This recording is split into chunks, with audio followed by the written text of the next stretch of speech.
सोचिए सिर्फ 3 साल की एक मासूम बच्ची जो कुछ देर पहले अपने घर में खेल रही थी, अगले ही पल बारिश के पानी में हमेशा के लिए खो जाती है।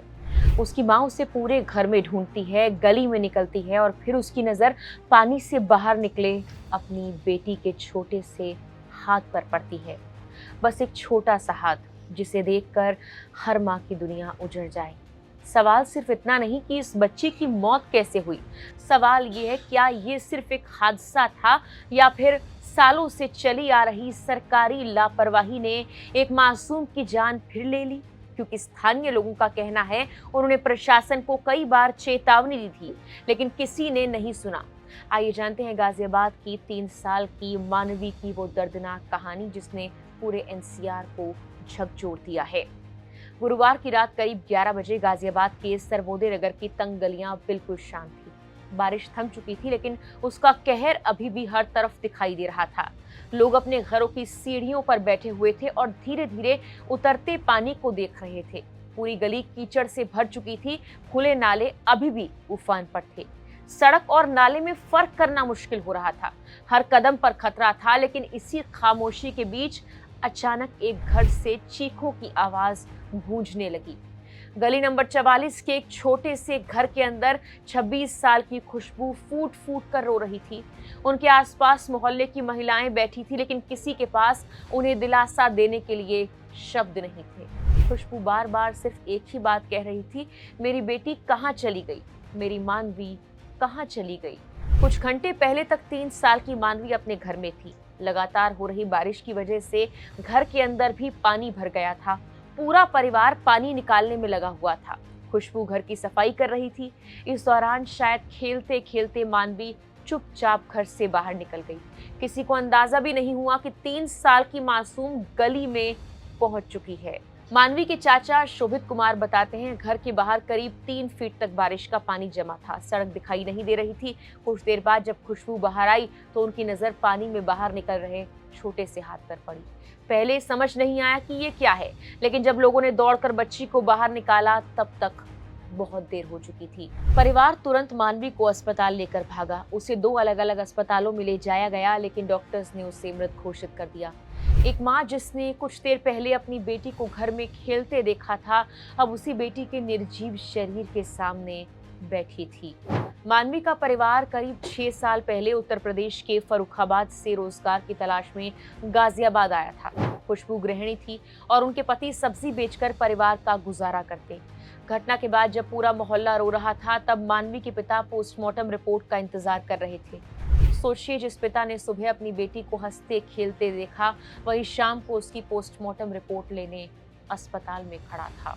खुशबू के व्हाट्सएप की प्रोफाइल फोटो में मानवी अब भी नजर आती है, एक छोटी सी बच्ची जो पत्थर का सहारा लेकर अपने पहले कदम चलना सीख रही थी। परिवार की सबसे छोटी बेटी जिसे शायद ये पता भी नहीं था कि बारिश का पानी उसके लिए मौत बन जाएगा। पुलिस का ये कहना है कि भारी बारिश के बाद इलाके में करीब 2 से 3 फीट तक पानी भर गया था। दोपहर के समय मानवी उसी पानी में डूब गई।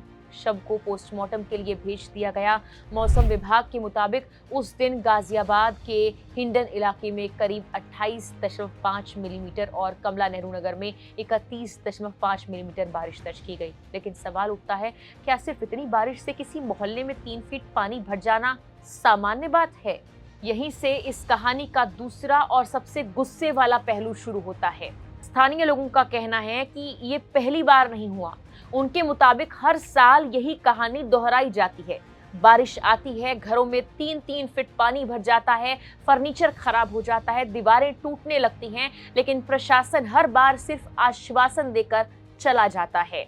इसी मोहल्ले में रहने वाले अनिल शर्मा मीडिया से बात करते हुए कहते हैं, करीब 3 साल पहले भी एक बच्चा साइकिल चलाते हुए खुले नाले में गिर गया था।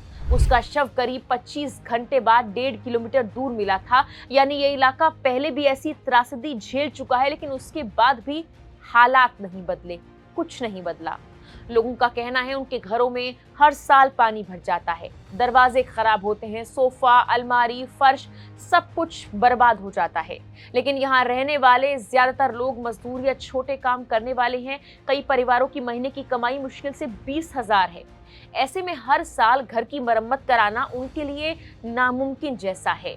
इंडियन एक्सप्रेस की रिपोर्ट के मुताबिक स्थानीय लोगों का आरोप है कि इलाके में नालियां तो बनी हैं, लेकिन उनका डिजाइन ही खराब है। आसपास के इलाकों का पूरा पानी सर्वोदय नगर में आकर जमा हो जाता है। लोगों का कहना है कि NH9 के चौड़ीकरण के बाद जल भराव की समस्या और बढ़ गई। नाला टूटा हुआ है, कहीं सुरक्षा की दीवार नहीं और बारिश का पूरा पानी सीधे इस कॉलोनी के अंदर घुस जाता है। सबसे चौंकाने वाली बात यह है कि स्थानीय लोगों का दावा है उन्होंने इस समस्या की शिकायत सिर्फ 1-2 बार नहीं बल्कि पिछले कई सालों में लगातार की है। उनके पास 2012 से लेकर अब तक की RTI की कॉपी, शिकायत पत्र, प्रशासन को भेजे गए सारे दस्तावेज मौजूद हैं, लेकिन किसी ने कोई स्थायी समाधान नहीं निकाला, कोई देखने नहीं आता। मानवी की मौत के बाद लोगों का गुस्सा फूट पड़ा है। परिवार और मोहल्ले के लोगों ने बच्ची के शव के साथ NH9 पर प्रदर्शन किया। लोगों ने नगर निगम के खिलाफ नारे लगाए, जिम्मेदार अधिकारियों पर कार्रवाई की मांग की। उनका कहना था अगर समय रहते जलभराव की समस्या का समाधान कर दिया जाता तो आज 3 साल की मासूम जिंदा होती। उधर बारिश का असर सिर्फ सर्वोदय नगर तक सीमित नहीं रहा। पूरे दिल्ली NCR में भारी बारिश के कारण जगह जगह जलभराव, लंबा ट्रैफिक जैम लोगों की मुश्किलें बढ़ा रहा था। गाजियाबाद के शास्त्री नगर में सड़कें पूरी तरह पानी में डूब गई। कई घंटों तक लोग जाम में फंसे रहे। वसुंधरा सेक्टर 13 में तो लगातार बारिश के चलते निर्माणाधीन बेसमेंट के पास सड़क ही धंस गई। सड़क के साथ वहां खड़ी एक कार और स्कूटी गड्ढे में गिर गई। पास में लगे बिजली के खंभे भी झुक गए। हालांकि इस घटना में कोई घायल नहीं हुआ, लेकिन वाहन क्षतिग्रस्त हो गए। वाहन मालिक का आरोप है बिल्डर ने लगभग 20 फीट गहरी खुदाई की थी, लेकिन पर्याप्त सुरक्षा इंतजाम नहीं किए थे। लगातार बारिश के कारण सड़क अचानक धंस गई। इसी बीच दिल्ली के बाहरी इलाके बादली से भी एक दर्दनाक खबर सामने आई। वहां एक 7 साल का बच्चा पानी से भरे एक प्लॉट में डूब गया। बताया गया वो शौच के लिए बाहर निकला, लेकिन वापस घर नहीं लौट सका। मौसम विभाग ने आने वाले दिनों में भी दिल्ली NCR में भारी बारिश की चेतावनी जारी की है, यानी खतरा अभी टला नहीं है।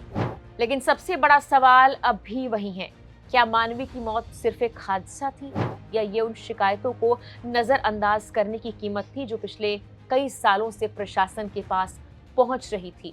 अगर 3 साल पहले खुले नाले में गिरे बच्चे की मौत के बाद व्यवस्था सुधर जाती, अगर जल निकासी की समस्या वक्त रहते ठीक कर दी जाती, तो क्या आज 3 साल की मानवी अपने परिवार के साथ जिंदा होती? बारिश हर साल आती है, लेकिन हर साल अगर किसी की जान चली जाए तो उसे सिर्फ प्राकृतिक आपदा नहीं कहा जा सकता। कहीं ना कहीं ये व्यवस्था की नाकामी भी है। अगर देखना होगा कि मानवी की मौत के बाद जिम्मेदार एजेंसियां सिर्फ जांच का आश्वासन देती हैं या इस बार वाकई ऐसा इंतजाम करती हैं कि अगली बारिश किसी और मां की गोद सूनी ना कर दे। फिलहाल के लिए इस वीडियो में